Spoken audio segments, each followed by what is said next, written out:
tutalea umasikini hadi lini? Na ni nini safanyika tangu kilio hiki alipoanza kusikika? Mimi nakumbuka mara kwanza kusikia neno hili umasikini, nilikuwa bado mtoto mdogo. Nilikuwa mimi na mama yangu. Mama yangu alikuwa anafua nguo zangu. Sabuni aliyokuwa natumia kufulia nguo zangu ndiyo leo sababisha mimi kulijua neno hili umasikini. Mimi alioleza mama yangu, mama, mbona wewe nafulia majana mapapai nguo zangu? Ndipo mama kanijibu, umasikini mwanangu. Mimi akatwanga mama yangu swali lingine, sasa mama, kama hali ya maisha ndiyo ngumu namna hii, ni kwa nini nchi asiuzwe ile kila mwananchi apewe pesa yake kanunue chochote anachotaka? Mama yangu akacheka sana, kisha akasema, kuwa uyaone mwanangu, wakati huo mtoto kuvaa viatu kwetu ni ndoto. Ukiwa na nywele nyingi ananyolewa ili usemalesa sabuni. Hivi sasa nina miaka nyingi hapa duniani, lakini neno nalo nitawala mdomoni ni umasikini. Na tunaolio masikini tumegawanyika matabaka mbalimbali. Kuna wasangu na mimi ambao chakula kukipata ni matata. Kuna wengine wao pesa yao anaisia kwenye madawa kujibua rangi ngozi yao nyeusi awe kama ya wasungu.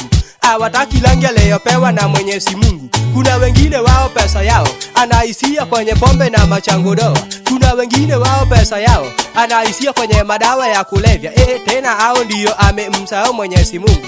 Neno masikini mijini limekuwa wimbo. Umasikini ni kilio kwetu si tulio vijijini, ambao watoto wetu akiona gala na kimbia kwenda kujificha. Kama hali ndio hii ya watoto wetu kukalia mawe shuleni, wakati wengine akiugua homa wanapanda aeroplane kwenda Marekani.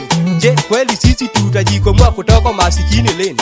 Tunaelewa mtaja masikini nguvu yake mwenyewe, ndio sababu tunahangaika mchana kutwa na misigo mikononi. Sasa mbona nguvu yetu anakuwa mtaje yenu? Biashara yetu nyinyi anaita lamu. Cha kusangaza hao mnaoita biashara hii lamu ndio mnaotusumbua kila mwezi. Kusema mengi mimi siwezi, ila na waomba tuwe wawasi kama papalasi hii jese gongwa kwenye gazete ya ukweli na uwasi. Kwani hiki ni kipindi ya ukweli na uwasi.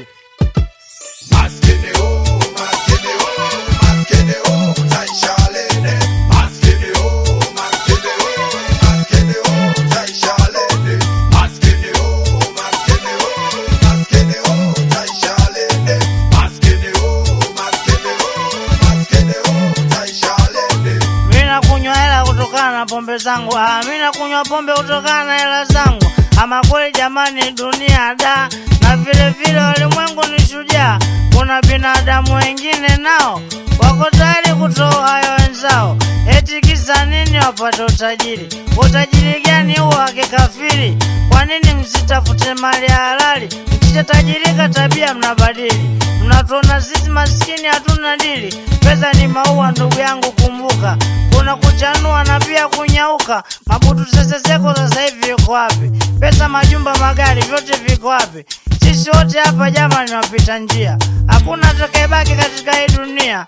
Japo nimelewa dini naijua vizuri, sikiliza bwana maneno ya Zaburi.